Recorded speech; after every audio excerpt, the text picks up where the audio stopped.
लगी। अरे कान्हा रोको रोको, भगवान पुनः अपनी उंगली लगाई पूर्ण रूपेण। इसके बाद पूछने लग जाते हैं ग्वाल वाल कि कान्हा तुम्हारे अंदर इतनी शक्ति कहां से आई?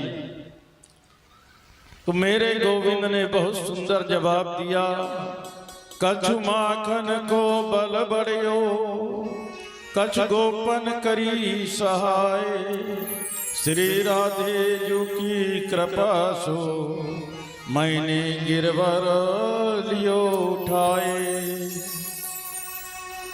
कर मुझे देख रहे थे, लाखों ब्रजवासी टकटकी लगा करके मुझे जब देखने लग गए तो मेरे शरीर में, शरीर की जितनी शक्ति है वो मेरी उंगली में आ गई।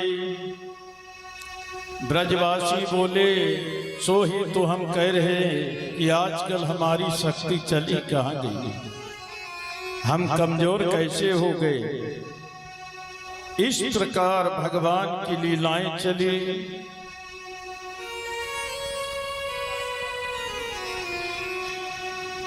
इंद्र देखे और आकर के भगवान से क्षमा याचना मांगने लग गए। अनेक प्रकार से इंद्र भगवान की प्रार्थना किए, क्षमा मांगे कि प्रभु मैं आपकी माया को नहीं समझ पाया था। और वर्णन आता है भागवत में कि 40 मंत्रों की स्तुति सुनकर भी कृष्ण बोले नहीं। इंद्र ने गलती की, पूरे ब्रजमंडल को बहाने का षड्यंत्र किया। केवल 10 मंत्रों में इंद्र ने आकर स्तुति की, भगवान बोले जाओ क्षमा किया। तो प्रश्न ये होता है कि यदि शास्त्रीय परिच्छेद में यदि देखा जाए तो इंद्र की अपेक्षा ब्रह्मा का स्थान बहुत ऊंचा है, क्योंकि भक्त हमारे पग धरे वहां धरूं मैं, हाँ सदा संग लागत फिरूं कबौ न छोड़ूं साथ। 4,32,000 वर्ष का कलयुग, 8,64,000 वर्ष का द्वापर और 12,96,000 वर्ष का होता है त्रेता और 17,28,000 वर्ष का होता है सतयुग। इसे कहते हैं एक चतुर्युग। सतयुग, त्रेता, द्वापर, कलयुग, ये 71 बार व्यतीत होता है तो एक मनवंतर पूरा होता है और एक इंद्र इसमें बदल जाता है।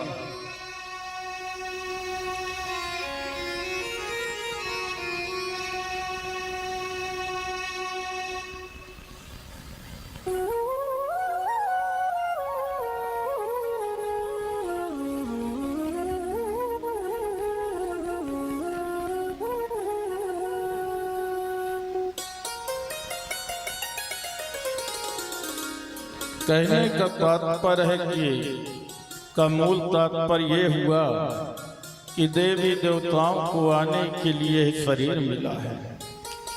सत्य हम बोलते नहीं, खान पान हमारा शुद्ध नहीं है, रहन सहन हमारा पवित्र है, इसमें देवता कभी क्या आ सकते हैं। मतलब अपनी बात मनवाने के लिए बहाने ढूंढते रहते हैं। मुझे कोई बालाजी बजरंगी थोड़ी आए थे, मैं तो नाटक कर रहा था। प्रेम सबसे बड़ी चीज है। कहते हैं प्रेम के वश में ही भगवान आते हैं।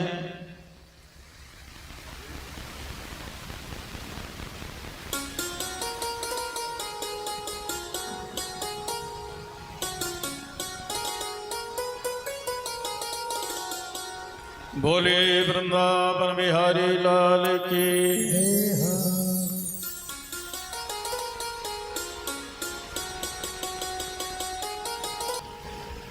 ये वृंदावन में जितने भी गोपियां हैं, गोप लोग हैं, भगवान राम जब 14 वर्ष के लिए वन में गए मेरे रघुवर जब दंडक वन से निकलने लग गए, वन में वास करने वाले जितने भी दाढ़ी वाले संत हैं,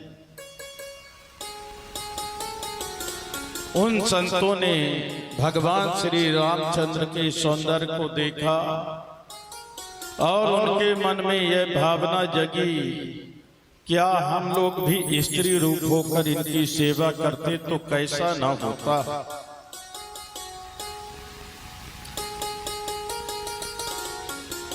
वे ही दंडक वनवासी जो ऋषि हैं, वो सभी ऋषि ब्रज में आज गोपी बनकर के आए हैं।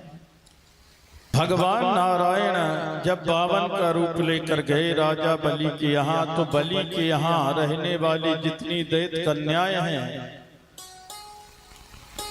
उन कन्याओं ने बावन भगवान के सौंदर्य को देखा और मन में संकल्प किया कि हम भी सखी रूप रखकर इनकी सेवा करते तो कितना अच्छा न होता। इतना ही नहीं, समुद्र मंथन के समय जब मंदराचल पर्वत नीचे की ओर धंसने लगी, उस समय भगवान नारायण कच्छप का रूप धारण किए और भगवान के कच्छप भगवान को देख करके मत्स्य कन्याओं ने जब देखा, उनके मन में भी गोपी भाव की इच्छा जागृत हुई। कच्छप भगवान कितने सुंदर हैं।